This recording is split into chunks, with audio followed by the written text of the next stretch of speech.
હવે વાત કરીશું ખેડાની। ખેડાના નડિયાદમાં ચોમાસાના વરસાદ વચ્ચે પ્રી મોન્સૂન કામગીરીની અસર જોવા મળી છે। એક જ કલાકમાં 2.5 ઇંચથી વધુ વરસાદ ખાબકતા છતાં શહેરમાં વરસાદી પાણીનો ઝડપી નિકાલ થયો હોવાનું ધારાસભ્ય પંકજ દેસાઈએ જણાવ્યું છે।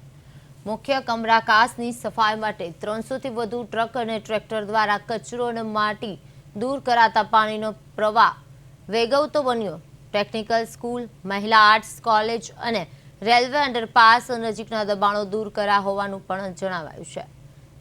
શ્રેયસ ગરનાળાનું લેવલ કાંસ કરતાં 10 ફૂટ નીચું હોવાથી હાલ પમ્પિંગ દ્વારા પાણીનો નિકાલ કરવામાં આવી રહ્યો છે।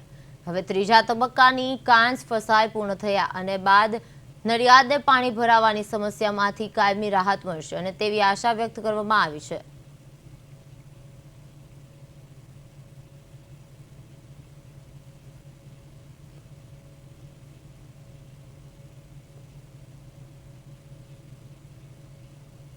નડિયાદની અંદર મુખ્ય કાંસ છે નડિયાદ કમરાનો, એ આખા સિટીમાં થઈને પાસ થાય છે। આખા સિટીનું પાણી એ પૂર્વ ભાગનું લગભગ બધું એમાં થઈને જતું હોય છે।